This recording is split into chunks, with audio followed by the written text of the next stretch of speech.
I was always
morning, everybody. Morning.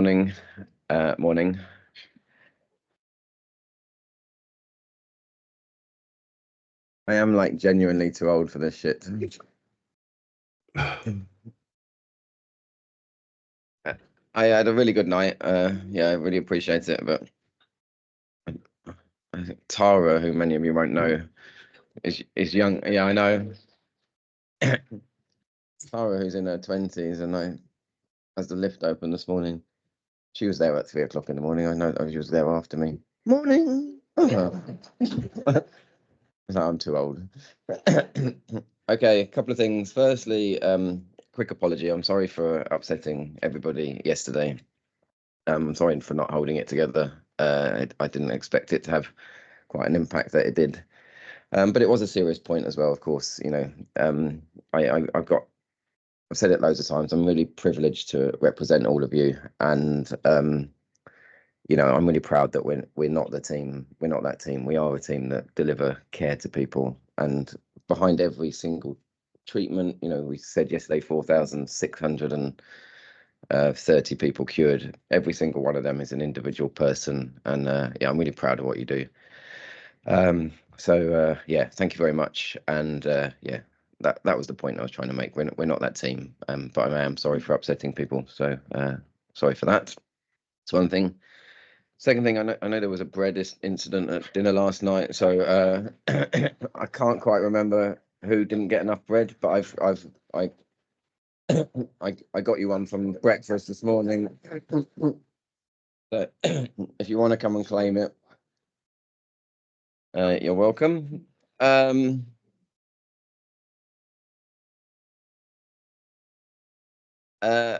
couple of things. It is a massive team effort, but I do want to just say thank you to one individual, Johnny Evans, who many of you probably won't even know who Johnny is, but he heads up the virology department in Cardiff, and loads of stuff that happens. The CEPC testing, the blood testing, the reason the dry blood spot tests come back so quickly, that's all down to the virology department, which he heads up. So yeah, thank you very much to him. Whenever you single anyone out, you run the risk of upsetting someone. So please don't get upset. I really appreciate everything everybody does. But yeah, just wanted to mention that. And then I think we better just get on so I can sit down.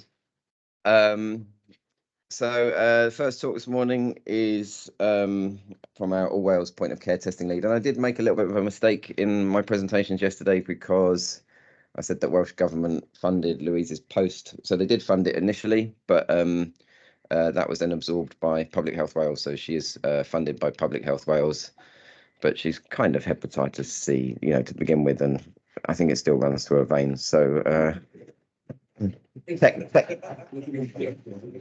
technically we don't pay for her, but I think she's ours anyway. But yeah, over to you, Louise.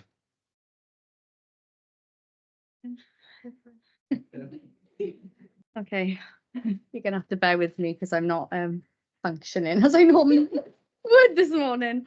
But yeah, so I'm Louise Davis. I'm the National Point of Care Testing Lead for Public Health Wales, and I'm also a biomedical scientist in Wales Specialist Virology Centre.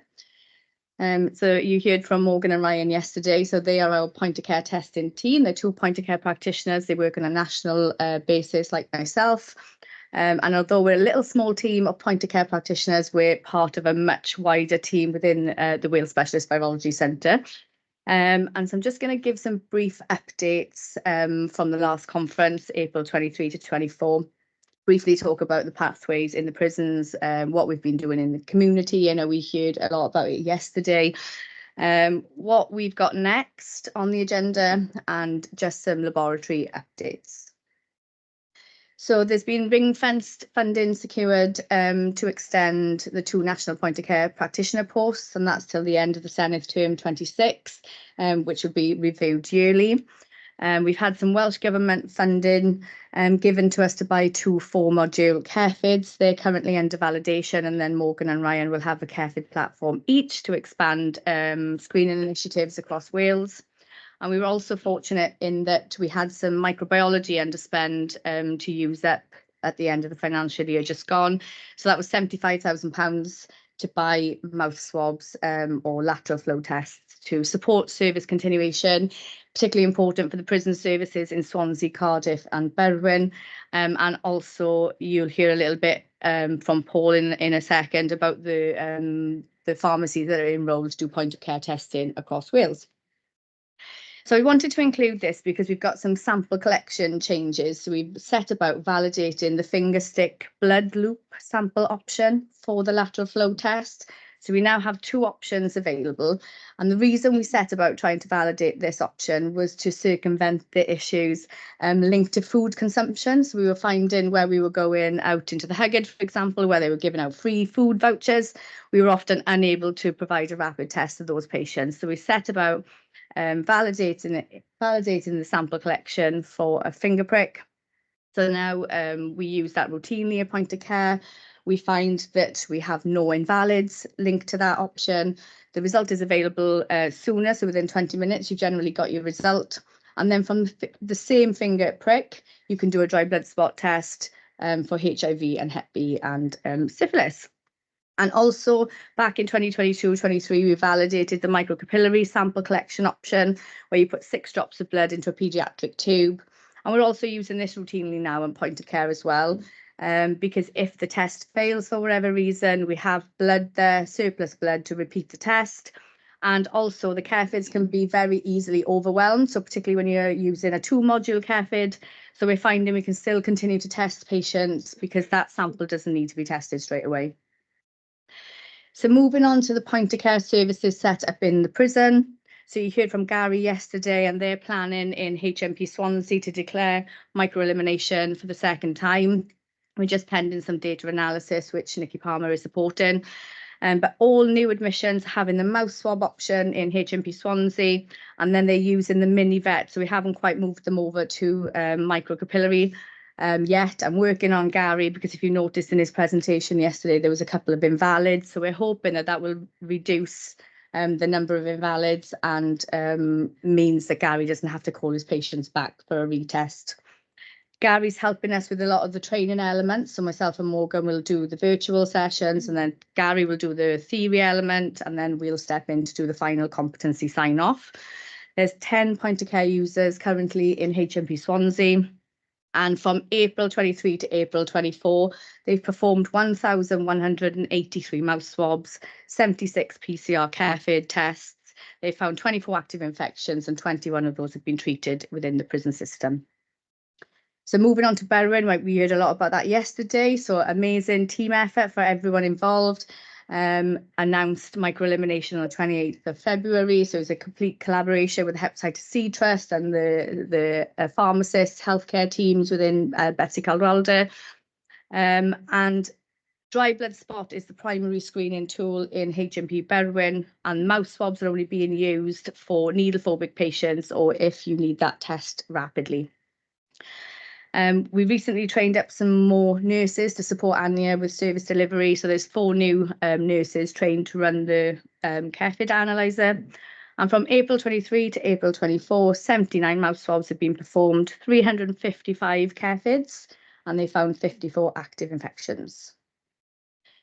So moving on to Cardiff, this is one of our most recent projects. So we set about reinstating the 2-tiered point of care pathway on the 19th of February. As well as point of care testing and training, we're also training to do dry blood spots. Morgan is leading on this project. So now all new admissions that enter HMP Cardiff are having a full BBV screen, including a rapid HEPC test and a dry blood spot test. And when we reinstated the service on 19th of February, to the 17th of April, so within 8 weeks, the prison healthcare team and everyone who's been involved in the testing have done incredible, and they've tested 457 people and found 16 active infections. Dell has been treating those men, and 14 have been treated within that time, and 1 patient's been referred down to HMP Swansea for treatment. There was, we done some mass screening on B1 wing because there was a high number of requests from the men to have BBV screening, and the healthcare team within the prison, and myself, Morgan and Ryan went in. Dell came in also. We tested 25 men in a space of an hour and a half. And yeah, the point of care training is still ongoing. There's still some competency assessments to be signed off. But there's 18 people who have been trained within the prison to perform the tests. And Morgan is going to support HMP Cardiff for another month. And then the service will be fully provided by the healthcare team and Chelsea and Justine, who are here today. Just to point out that as well as the point of care testing training, there is lots of other things that you have to consider when you're setting up these services. You have to consider the education of the staff, so making sure they're fully sighted of what they're doing, why they're doing it, the importance of what they're doing. There's also the use of System 1 to consider to make sure that your stats are recorded and that you're able to demonstrate that you're reaching the percentages that have been set by Welsh Government. You need to think about your referral clinics and your PCR follow-up clinics, making sure everyone who's identified as antibody positive is referred. Thinking about counselling the patients and informing the patient of the positive diagnosis. So we're working together, all of us, as a big team within the prison. Delith has developed a pathway which we're all kind of working together to make sure that it's seamless and that rapid diagnosis leads to rapid treatment. And one thing that we are noticing is the prisons are revolving doors. We're seeing the same men over and over again, and often men are refusing a test because they've been tested the week previously. So I know Nikki's doing a lot of work on this, but it's just something for us all to consider so it doesn't impact negatively on the figures. So moving on to the probation project, obviously Morgan spoke about that yesterday in great detail, but just to go over some of the stats, within 18 days, 439 patients were tested, 6 active infections identified, and 5 of those patients were treated out in the community by James. And on the back of this and the success of this pilot, all of the health boards now are trying to develop various models for delivery to do much of the same. Some of them are thinking of adding on different services, sexual health screening, for example, TB, vaccinations and everything else to improve what we did. So yeah, we supported Cardiff and Vale probation recently with Cardiff and Vale BBV teams and the Hepatitis C Trust. We went in there for 8 days. We tested 42 patients, found 2 active infections, and one of those patients is on treatment. But we had some kind of logistics difficulties. I think we were spoilt really in Swansea. We were really lucky with the setup. Our reception area was really close to our testing room, and we were able to have, engage really well and encourage people to come in to test. But in Cardiff probation, we had to kind of take people up a couple of floors to get to the testing room. So that was kind of a little bit of a barrier for us. I'm also sitting on CTM meetings because they're developing a scoping model for delivery. There's a big multidisciplinary team of people trying to capture ideas and agree on a plan going forward. And we are exploring the option of supporting CTM in doing some hits. But the observations generally are that probation is a good place to test. The hits are a really good way of raising awareness, screening a high number of individuals within a short period of time, but it's not sustainable within our current resource. We can't be everywhere all of the time. And that testing in probation widens the net, so you're capturing those positive patients who've been released from prison. You know that they're attending appointments to improve the access to those patients. You know they're going to come to that appointment, not to break their terms of their licence. So considerations when testing in probation: think about your facilities. Have you got a suitable room? Is it as close as possible to the reception area? Lots of people who come to probation are a little bit worried about being late, so you're trying to encourage them to come and have a test, but they're often saying, I can't be late for my appointment. So think about your rooms and your facilities. Engaging with the probation staff is really, really important. Explaining to them why we're doing what we're doing and the role that they play. So you're really heavily reliant on your probation officers bringing the patients to you to get a test. And there's work going on in relation to data sharing agreements. So hopefully that will improve the way that we work going forward. Ryan covered CDAT. We don't know where Ryan is this morning, actually, but but yeah, so Ryan covered yeah. But he covered the CDAT project yesterday. But it was during our work in Swansea probation where we had this like light bulb moment, and we were thinking all of these people are coming to an appointment, and so that's where the kind of idea of using an appointment system came into play when we done our next hit in CDAT. And within 32 days, 553 patients tested, 10 active infections identified, and we used the appointment system, which worked really, really well. And there was an 84% attendance linked to that appointment letter. But since we've developed really, really good working relationships with the staff in CDAT, there's been huge service improvements in place since doing the hit. We've trained up lots of people to do dry blood spot testing. They've purchased a fibre scanner now, so they're going to be screening people on admission and offering BBV screening at the same time. And there's also future plans in place to have a nurse prescriber on site. And this should help with the number of patients that are lost to follow-up following hospital referrals. So we've also been branching out into Powers Health Board. Mary's you've made it, Mary. Yeah, you're on there. It's you, yeah. So we've branched out onto estrogen lice. and we done a wellbeing event in the welfare hall. It was really, really successful.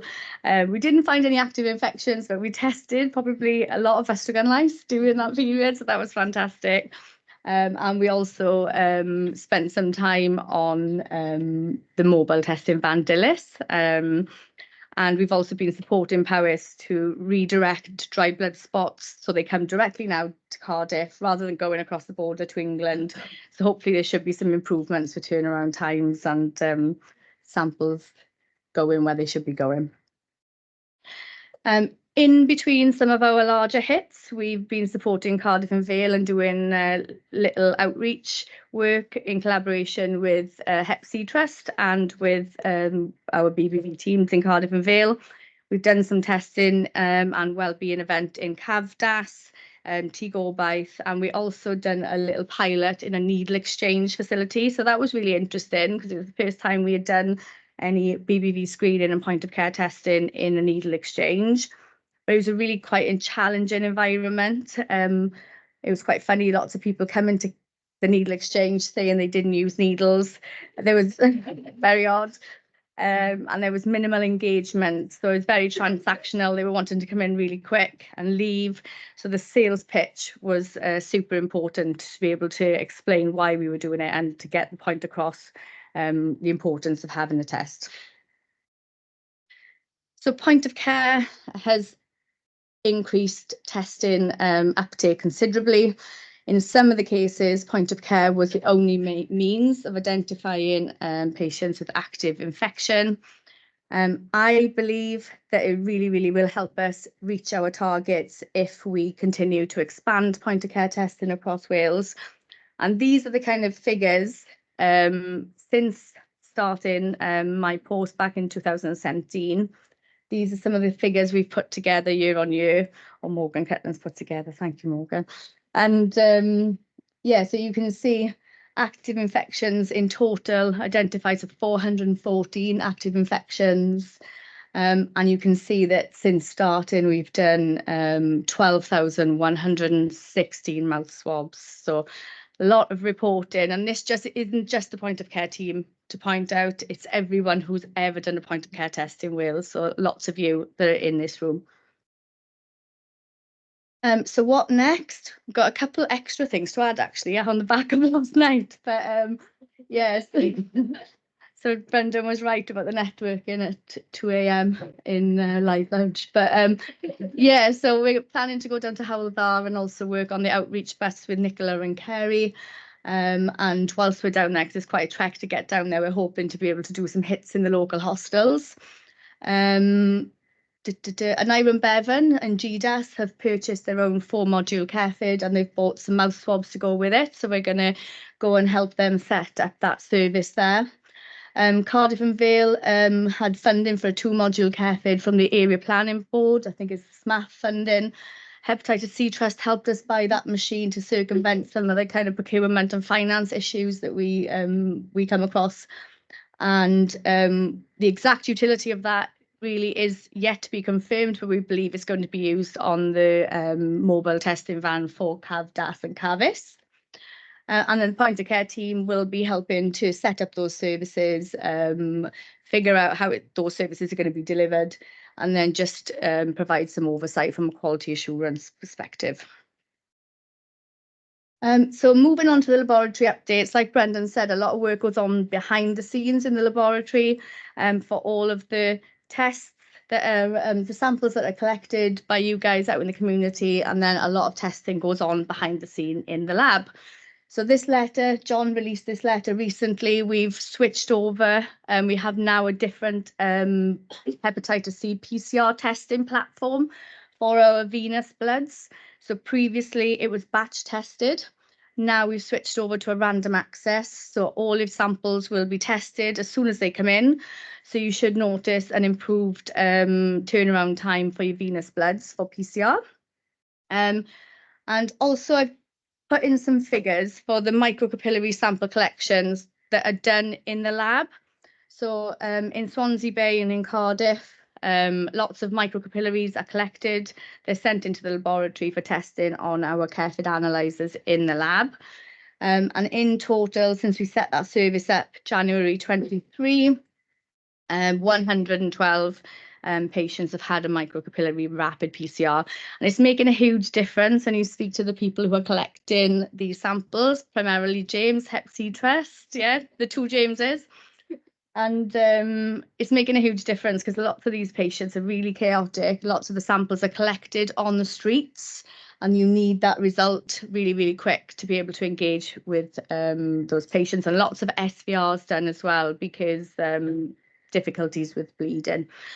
We plan to roll this service out in Singleton in the coming weeks. And we're also doing a bit of a validation behind the scenes just to make sure that there's no degradation of the sample. So if the sample doesn't get to us straight away, we're trying to figure out whether or not there's a drop off in the viral load. It's looking really good at the moment, but we're still collecting that data. And then dry blood spots. So John Evans implemented the service back in 2014. Don't think he ever thought it was going to take off quite like it has. But these are the stats from within the lab. There's each month, so we've hit a peak of 1,200 dry blood spots coming through the lab. The testing process is quite difficult, lots of cutting out of the cards, lots of shaking overnight to make it into a kind of test that we can put onto our machines. There's a lot of work that goes on behind the scenes, but well done everyone collecting that amount. And that graph is just showing there that the dry blood spots received have almost doubled since 2022 to 2023. And I'm sure if we carry on going the way we are, they will continue to double. So thank you, everyone. There's too many to say, but it wouldn't be possible without all of you who helped me in this room. So thank you so much.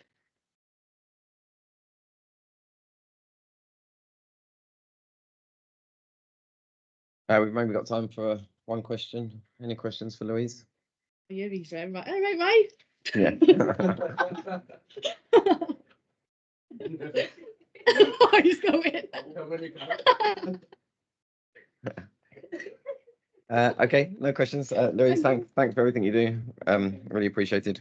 So next up is you. No, it's Nikki. Yeah, sorry, you're confusing me. Rating. I emailed it to you. So. Oh, last night was it? Okay.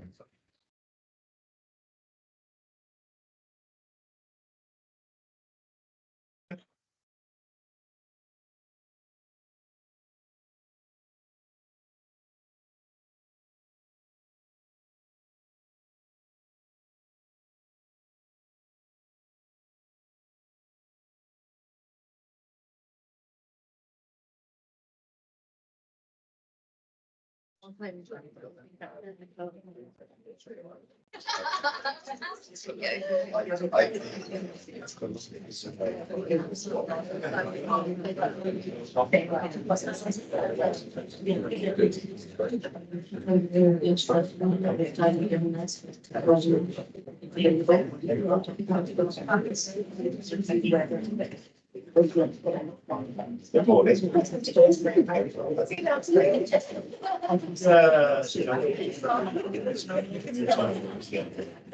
he looks like he's just Yeah, sorry about that. Just loading up the presentation. So Nikki Palmer's our national project lead, and so we'll hear from her. Thanks, Nikki. Morning. So I'm Nikki. Lots of people I do know already, but if you don't know me, I'll put my email at the end and feel free to contact me if you need to. So I'm going to just give you an update on some of the work that does go on behind the scenes. So some of the work you'll see on a day-to-day basis, and some of the work is all behind the scenes. So we'll kind of like just go through that now. Oh, if I can get it to.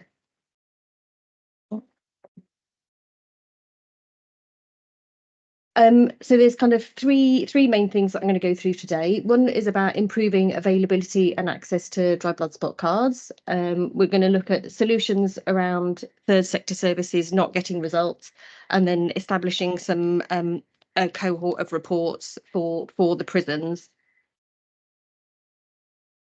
So for the improving availability and access to dry blood spot cards, has been nothing to do with me. Again, it's Johnny Evans and his team have been leading on that. So we know that historically there have been problems with getting access to cards, and that's because we've only had a single supplier. So the procurement for actually getting the dry blood spot cards has been really complex, and Johnny will tell you, getting dry blood spot cards has given him more of a headache than COVID ever did. So, there's been lots of work that's trying to go on to resolve that. So we now have an additional manufacturer from within the EU. We've had the original manufacturer is in the US, and they've had issues kind of like with getting the supply, making them themselves, and then actually the ordering process has all been really complex. So we know that we needed to have, get my words right now. So this is the progress that we've made. We've got new cards, they've been sourced, and Johnny and his team have been doing the validation process. So that has gone through now. And then the next step is kind of like from the procurement section, is that we need the cards need to get onto Oracle, and then NHS services in particular can then order the cards themselves. So we're working with our procurement colleagues. I don't think that's not straightforward either, just to get something onto Oracle. Lots of complexities to do with like single tenders and lots of stuff that we're not involved with, but we passed it on to our procurement colleagues, and they're kind of working through that. But we do have to say a big thank you to Johnny and his team, because actually they're the people that have progressed through that. Moving on to third sector services not receiving results. Powys, I think, have historically have had the biggest problems along with Cumtaf. So actually, I think Betsy may well have also had a problem. So we've been working on kind of like shorter and then longer term sustainable solutions. So we needed to find the solutions. We need to find out what was the problems. Was it tests not arriving in the lab? Were the tests being rejected for some reason, but that wasn't being fed back to services? Was it that the tests were being processed, but that there was no result? Or was it that the test was processed, the result was posted out, but it just wasn't received at the intended location?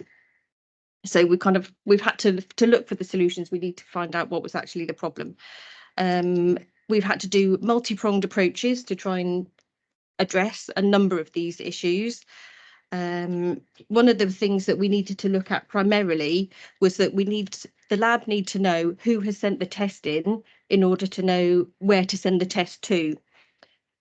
So when you fill in the request form, it'll say the location, but we needed to make sure that actually that location is like a unique identifier, because if you've got a location that could be any number of settings even within a health board, the lab don't know where to send the results to. So that's been kind of like primarily the biggest thing that we've been doing at the moment, is making sure that each service has its own code within the lab system within LIMS.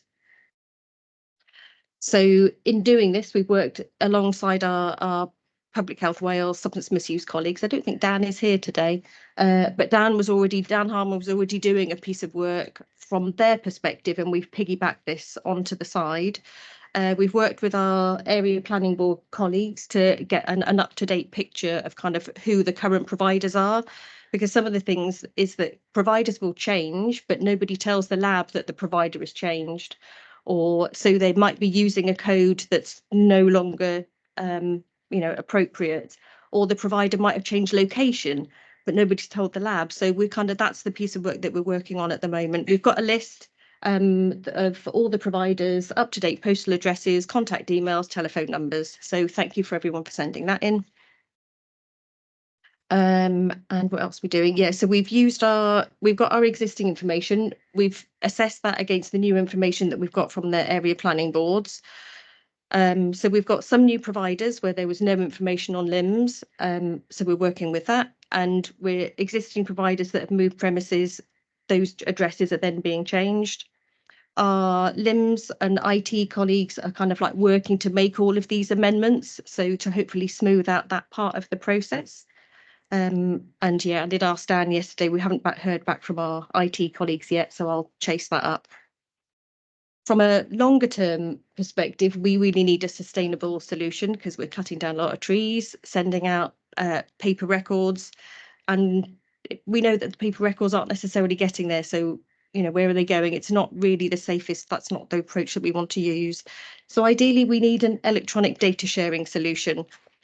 As you can imagine, that is just a bit like the procurement solution for dry blood spot tests. This is really complex. So we're liaising with our IG colleagues, Digital Health and Care Wales, to try and find a solution. Just sending it out by a secure email is not currently an option. They've poo-pooed that idea. So we are working with them to try and work with this, but none of these things are within our control. So it's really hard to make progress when it's not within our gift to actually make that change. And then the last thing I wanted to talk about, we've talked a lot about prisons and elimination, is to try and develop some sort of cohort of report to demonstrate all the good work that is happening in the prisons. So, you know, the prisons are making such great strides in, you know, with testing and reaching elimination, and we want to demonstrate that for them, but we do need to have like a robust reporting and mechanism to be able to demonstrate that. So at the moment we're working with our colleagues in England. So you've met Matt Milner yesterday and Aaron. So, you know, Gilead already work with a lot of the English prisons on kind of like these reporting systems. So we've been working with one of their partner providers to develop some of this cohort of reports within System 1.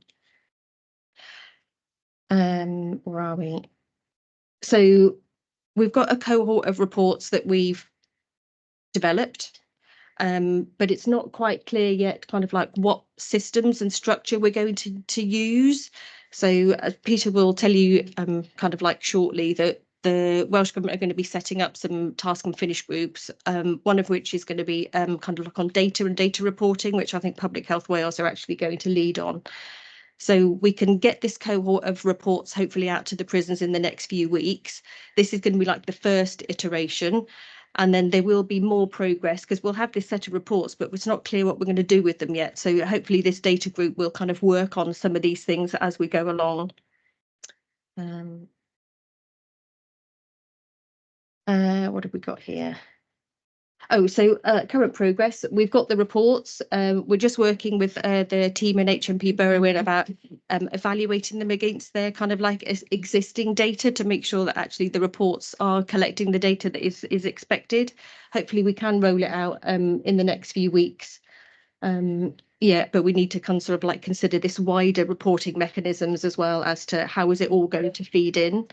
So I do have to say an enormous thank you to Craig from Spectrum Health, because yeah, he sat with Hannah and I a few weeks ago just to literally walk us through setting them up within System 1. So we couldn't have done it without him. And I need to say thank you to Hannah, who may have dialed in, I'm not sure, from Berwyn, because she's kind of like our other System 1 guru that is helping with that.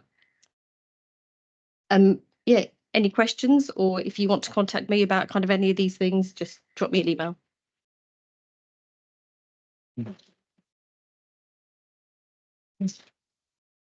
Any questions for Nikki?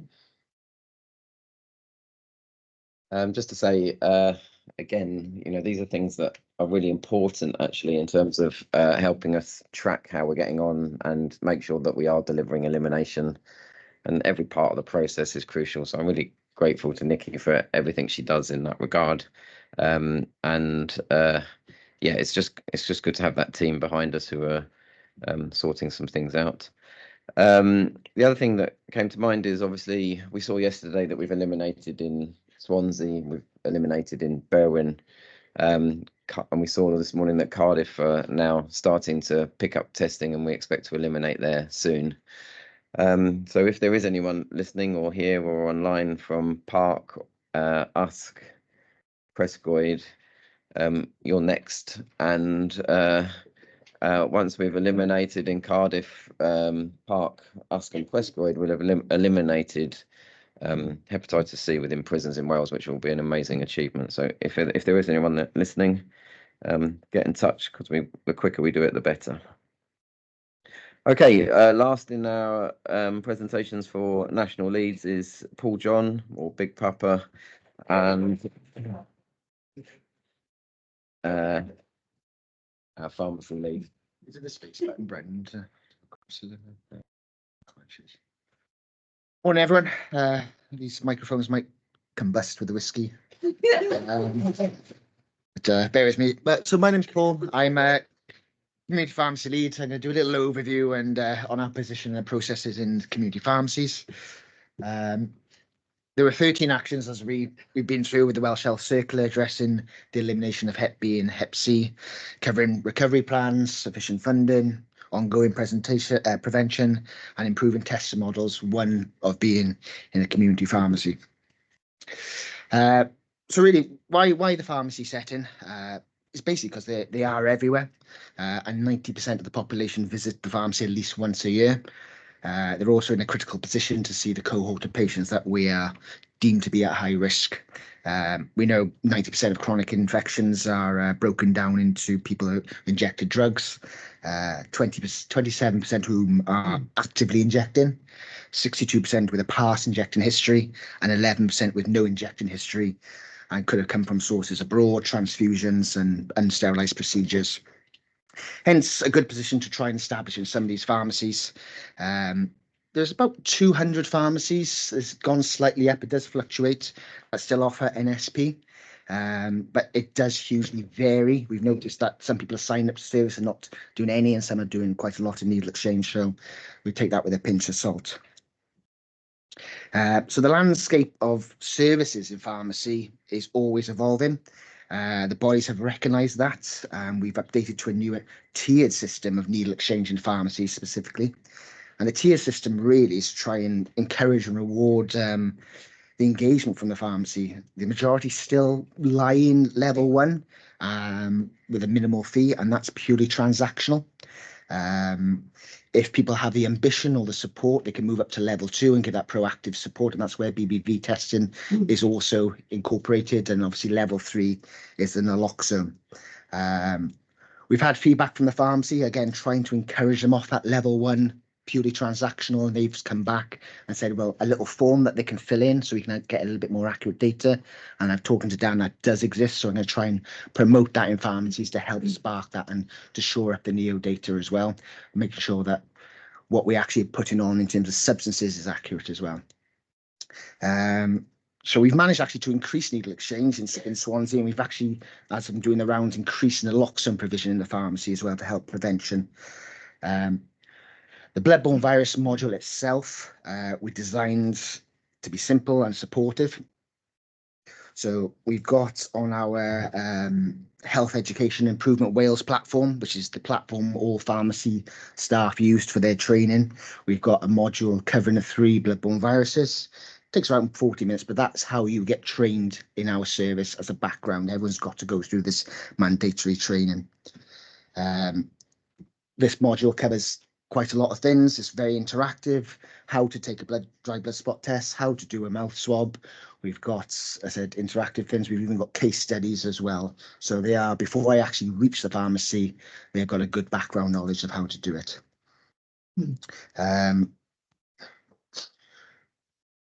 Once they do the module, I visit the pharmacy with all the equipment needed. And obviously we've got a very simple pathway of trying to follow in terms of engagement, the recording onto the NEO harm reduction database, and obviously we are promoting the dry blood spot tests, but in the initial pilot we found the Aura Quicks were a better representative.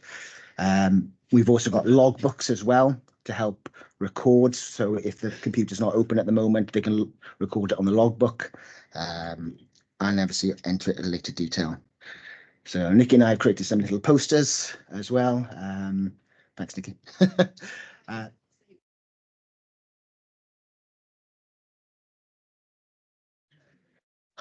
I thought you did them on Word. It looks like you did them on Word. We might need to revamp that advertising campaign. But yeah, we tried to link every pharmacy that we've gone to. We've put these little posters up, and we've tried to put what we think is the local clinics and the nurses available. So we're obviously trying to get our communications right as well. We've tried to expand the pharmacies, willing to take on the services. We've had huge amount of pitches, a lot of phone calls. We're still expanding past 59 pharmacies that we are currently engaged with. in the bloodborne virus services. Our goal when I spoke to Andrew was to try and reach 100. We put that as a ballpark figure, but we just didn't want to try and get a cap to the pharmacies that wanted to sign up. So we've been to Rhyl, Wrexham, the Slate Quarries of Blaenau. Next week I'm in Newquay, Milford Haven, Swansea Valley, Powys, Cardiff, you name it. It's one big road trip trying to promote as much testing as we can. Our testing rates are about 20 to 25 a month total, so still a long way to go in terms of that.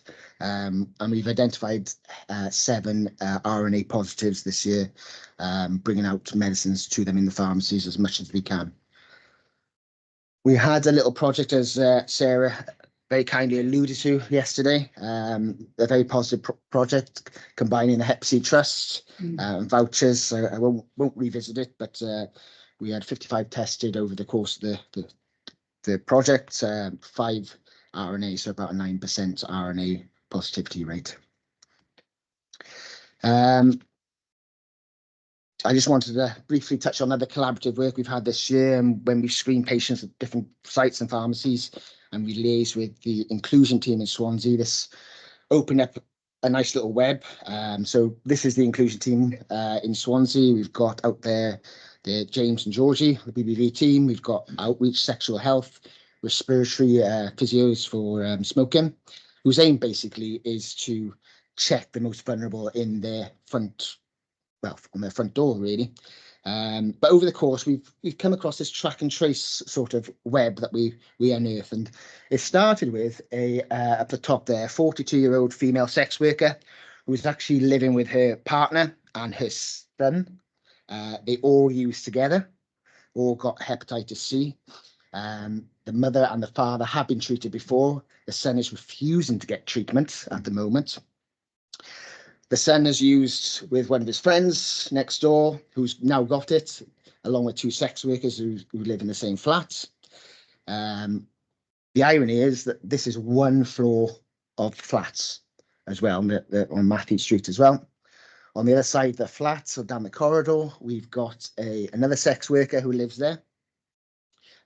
She's used with her sister, her brother, her partner or on-off partner, which is this one in the middle.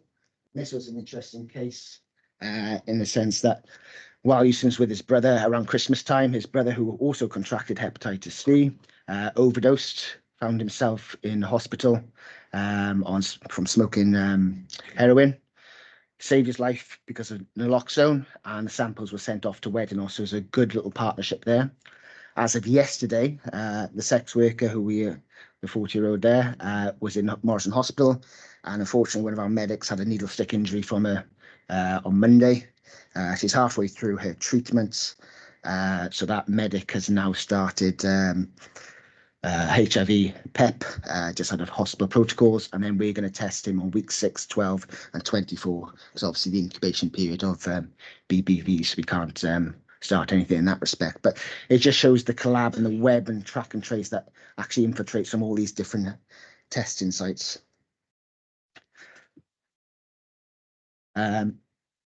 So how do we improve sort of the sites, the pharmacy sites that we've actually testing in? We discussed a 4 nations approach to share best practice and learn from different outcomes from Scotland, from England. And we identify what we feel is the best model. Themes in part that, truthfully, we've already addressed. For example, we are supplying the equipment. We have virtual training followed up by face-to-face. We've even, in some pharmacies at the moment, put home testing kits, so grab them off the shelf and you can take home with you in small little pilots, just in case of refusals. The only thing I suppose that we haven't gone down the route of is incentivization, which some projects in England have taken on. But we are doing a little project in Woodville Roads next week with Kieran as well, with vouchers. But that, I'll send this around, but that is apparently from the 4 nations approach, the most established model that we can offer in the UK. But as I said, we are offering quite a lot of those factors already.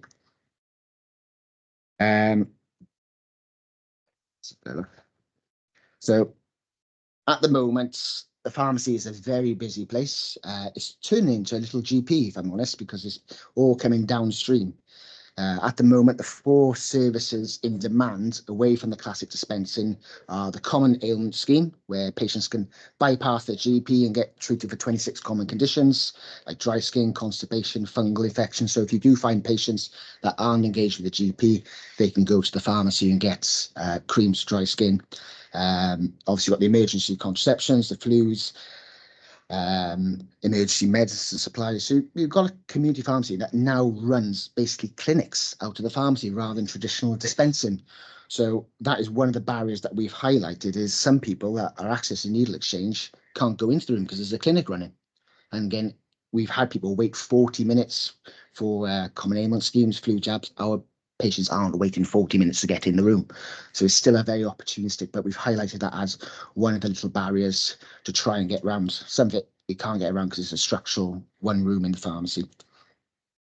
Obviously, multiples, as I've been banging on for ages, are key. For example, in Cardiff, Boots, for example, have 80% of the pharmacies in Cardiff. So they are coming on board with Rowlands as well. As Sarah mentioned, I'm going back up to Wrexham next week as well to re-engage with the Chapel Street and to expand it then. We've got a lot of independents at the moment, but again, the multiples are key as well. And over the last couple of years, we've talked about stock. I won't go into the details because obviously the pricing's confidential. But as I said, that is one thing that we're trying to get. It's the same day cure. Again, the simple solution is to just simply buy stock, and we have done that in the prison and put it in there for people to have when they get tested on the Keffi machine. But I suppose it comes against the balance of the books in that respect. So, but thank you for the little overview, and any questions really?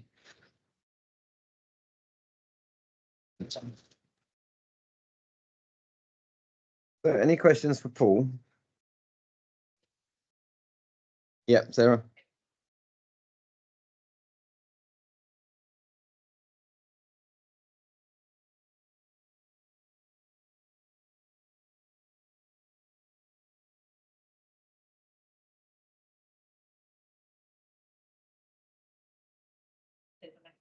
Obviously, for our clients coming in, trying to fit in with the booking system probably isn't going to work. And I'm just wondering, going forward with the sort of over the hatch bit where they're collecting needles or whatever, seems like for an oral swab or whatever, the way that we might get results. I know there's some pharmacies have the luxury of a side hatch where they come to, not always, and therefore you're relying on the room. But we're looking at maybe amending that little spec to broaden it, because we realise that sometimes it's not the best place to have it in that room if it's booked. On the booking system, we saw yesterday that in the probation service that actually worked really well for the high intensity test and treat team. I like you, I would have been very skeptical about it, but there's lots of things that we're sort of discovering in a way. When you start reading about them, they're all known tactics within sales teams, for example. So if you ask, or if you get someone to commit to something before they arrive, their chance of attending is much higher. So, you know, if you're running an event, for example, just the simple action of asking someone, "Are you going to attend?" will increase your attendance. Another thing, oh, it's gone. into the hatch. You know about project. Often people are going off. Yeah. So I kind of think I No. might be slightly different in probation when they go in there. But anyway, yeah. No, I hear what you're saying, and I agree with you. And my gut feeling is that you're probably right, but that would have been my gut feeling about probation as well. So I don't think we should necessarily. It's quite hard to predict how people are going to behave, essentially. So it'd be interesting to see how that plays out. I just brought this slide up with 96,000 interactions, and cracking pharmacy is you know, such a key element of what we need to achieve in terms of delivering elimination. And I'm really grateful for Paul for everything he's doing. It's proving to be a really hard nut to crack, but it's like anything, you know, it's both simple and it's both difficult. So it's just a case of getting that first few over the line. You know, if we'd have spoken about prisons, remand prisons 5 years ago, the we'd have been saying, oh, it's difficult, it's impossible. You know, they're only in for 6 weeks. It's chaotic. It's that, you know, they don't want to have their tests done. We can't all get it done quickly enough. And then look where we are now. We've eliminated in 2 prisons. Cardiff is not going to be far behind. So everything we do is both simple and it's difficult, and it's really just about getting that bit of traction. So thanks, Paul, for everything you're doing. It's a really, really key element of what we need to achieve. And really, really want to remember the other sales thing, but it's completely gone from my head. Okay, so is that the right one? Yeah. So the last talker this morning is from Peter Jones, who's going to talk to us about oversight group and task and finish groups. And just before Peter comes up to talk, I just want to quickly thank Liam, who is no longer with us. Actually, he's moved on to another role. But it was 2 years with you, Steve? Yeah, so he worked for 2 years, and a lot of this work he's been instrumental in, and it's a massive loss to the elimination program, and it's a massive loss to us as a team that Liam has had to move on, because he was a really enthusiastic member of the team, and he's delivered a lot of what we're going to see now. But at the same time, I also want to thank Stephen. Stephen's been around longer than 2 years. And many of you won't know Stephen, because Stephen is a really he's an amazing individual. He just gets on and does things. He won't thank me for highlighting him, because he's a very understated individual. But again, behind the scenes, an enormous amount of work. And again, I said yesterday I was a bit embarrassed, because Baz, within a week of taking over my post in Cardiff, had like mapped everything out, and I'd never done it in the 10 years that I'd been there. So, you know, full kudos to her. But Stephen and Liam and Peter, over the last year, a bit longer, have started to really put some structure behind elimination, which I've never achieved. So massive respect to them, and massive thanks for everything that they're doing, because again, without them, we wouldn't be taking forward strides. So Peter, over to you.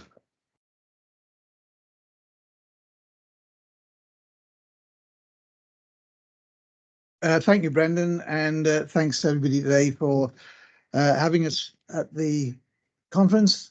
Been really impressed, as always, by the level of presentations and the sense of teamwork. And I hope you see Welsh Government as part of the broader team. You know, it's really critical that we work together to learn and share best practice, and hopefully transfer best practice where we see it in one place that can be developed elsewhere. I'm really impressed as well about not only about the teamwork, but the fact that people take time out to thank individual members of their own teams and the people they work with.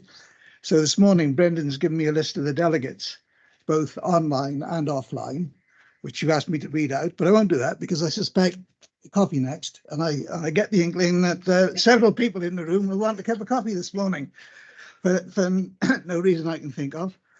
Thank you, Brendan, as well, for mentioning Stephen, Liam, Jeanette Cooper's part of the team, Michael Curtis and his team as well, all play a part in this. And Liam has left Welsh Government after 2 years. It was a 2-year loan. It wasn't our choice for him to go. It was a condition of the loan that he went back to another UK government department at the end of that period. So presentation today is about the oversight group, the task and finish group, and the processes that we're going through. So you'll know that the elimination group, oversight group, was established a couple of years ago, well, 1.5 years ago. The Welsh Health Circular, which we're all working towards, largely drafted by Stephen and the team, emphasising our elimination target for 2030 in line with the World Health Organization. We've seen joint recovery plans developed and submitted, shared with Welsh Government and members of the oversight group to give what we hope is constructive feedback. Local steering groups are in place across all areas to support those plans. And we'll be having another look at revised plans next month. And again, hoping that we can help shape and develop some positive feedback. Funding, I don't know how many times Brendan has accosted us about funding, particularly when we come to this venue. So we've now secured ring fence funding for national coordination posts until the end of the current Welsh Parliament. Recurrent funding position totaling 46.88 million for the integrated health protection teams for 2024-25 and beyond. And the elimination of hepatitis B and C is one of the core principles, and we do hold the health boards to account in terms and their partners to account in terms of regular meetings to check on progress and the work of the integrated health protection teams. And there's £67 million protected in the budget for substance misuse funding.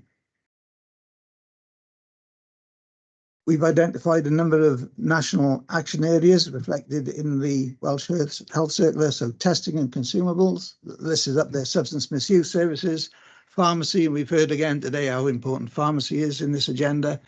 Prisons, probation services and offender health, again, big successes there already. A re-engagement programme on hepatitis C, something about raising awareness and improving training, screening, hepatitis B, and elimination data. And confess my ignorance, I heard reference to hepatitis D yesterday, which was new to me. Apologise for that. So I don't know where we need to look at that. We were asked to describe the task and finish groups. So already being established and taken forward through the existing structures. A group we're looking at testing and consumables, which has overseen the validation of the new dry blood spot card. The CEPC machines we've heard about today and yesterday, and of course the stockpile of mouth swabs and extending the online testing offer. Again, I think that was mentioned yesterday with reference to Zoe Cousins and the work she's done there. And again, Zoe couldn't be with us this week. Hepatitis C re-engagement programme, that group is looking at the delivery of the well-established programme and transition to business as usual. Got substance misuse services, the enhanced needle and syringe provision to make sure service users are routinely tested and improve linkage to treatment. I'm reading all this out, but it's the people in this room and online and the people you're working with who are doing all the work. But this is hopefully to give you a sense of how it's being overseen. Prisons, probation services and offender health to oversee the progress on micro-elimination. Again, we've heard quite a lot about that this week, and the extension of the testing and probation settings and improved treatment pathways. Task and finish groups to come as a priority. Elimination data, and we heard this morning about the need to really understand more about data and issues around data sharing, particularly with some organisations possibly outside health. Improving the testing rates in the community pharmacy, again, figures there, and I think was Cardiff is 22%, and that possibly something to do with the boots, scale of the boots presence in the area. Hepatitis B to better understand the prevalence and groups to target, and a baseline review of vaccination programs and review the treatment pathways. And more to come, awareness raising and training. Consider options for awareness raising, including initiatives such as a National Awareness Week, review the current training provision and agree any improvements required, and screening. That's review of current antenatal screening guidelines regarding risk-based screening for Hep C, and explore opportunities for antenatal screening pathway that can offer for identifying infected partners. Lots of work that we haven't established groups for yet. So going forward, we need to continue holding regular meetings of the oversight group and support the task and finish groups. There are a number of people in this room who are on the oversight group as well as the task and finish group. Being Welsh Government, we've got a report to the Cabinet Secretary for Health and Social Services, as well as the Health and Social Care Committee. And we got some consistency with the Cabinet Secretary for Health and Social Services, being in post, having been the Minister in the previous government. I mentioned the revised local elimination plans, so they'll be with us next month. We'll be reviewing those, working with the oversight group to create what we hope is helpful feedback and consideration, and again sharing what we can, and hopefully not only share the knowledge of the best practice and the good ideas, but see if to what extent they can be transferred. We'll review the action set out in the Welsh Health Circular, as you'd expect. And a big part of, like this conference, a big part of the oversight group and the task and finish groups is, and our team, is to maintain communication and updates relevant to the different groups and stakeholders. Feedback on those plans, we hope, is really helpful. That's the whole intention of the way we work together through the oversight group, the task and finish groups, so that not only is the best practice shared, but we see it moving across the country. I was interested in the reference to the road trip just a few minutes ago, and hopefully not only the energy and enthusiasm, but the ideas will actually transfer and take root in all these other places. So that's a short dash through presentation that really doesn't reflect the sort of work that's being done by you all, by the small team, by colleagues in Public Health Wales, and the whole environment around this. Today and yesterday has been a massive education for me to see about how much great work is being done as we head towards that 2030 elimination targets. I think I'm happy to take questions, but hope I'll be saved by the coffee bell. And please feel free to talk to us in the break. Stephen and I are both here. This will be circulated with an email address for anybody to contact us in Welsh Government. So once again, just say thanks very much to all the work you do, for all the work you're doing. Say diolch yn fawr iawn i chi gyd, and thanks very much.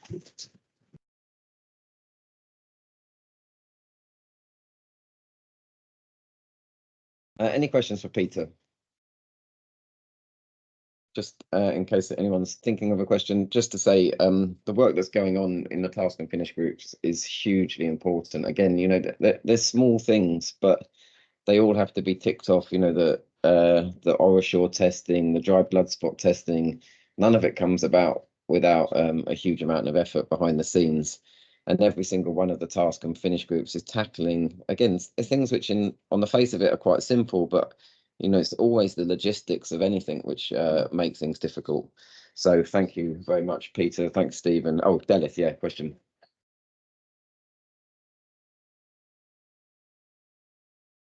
Oh, yeah, okay, thank you. I did remember the sales thing. It's OraSure, so the oral mouth swab. So what we found when we were using the oral mouth swab is people might decline a bloodborne virus test. But if we said to them, how about a mouth swab, then they'd say yes to a mouth swab. And once they'd said yes to a mouth swab, they would often say yes to a dry blood spot test. And this again is another, I learned about it afterwards, it's a marketing tool that if you want to get someone invested in something, you don't necessarily try to get, if you want someone to buy a Land Rover, you don't necessarily try and start selling them a Land Rover. You might try selling them a cheaper car and move them up. And that's exactly what we're seeing with the OraSure. You know, the thought of having a pinprick is less, well, having a mouth swab is less threatening than a pinprick. But once you've invested in that, oh, I'm going to get a mouth swab, you might move forward. And that's one of the real values of the mouth swabbing. So it's not necessarily to think, oh, we're going to do OraSure because it's easy, but it might be the only thing we do, but it might also move people forward in their motivation in order to get other tests done. So I remembered it. Anyway, right, it's 10:15. We're ahead of schedule. Lots of people have travelled a long way, so I'm not going to just hold us here for no reason. Half-hour break as scheduled. Come back at 11:15 and we'll finish a little bit early. Thanks everyone for your attendance this morning. Thank you very much.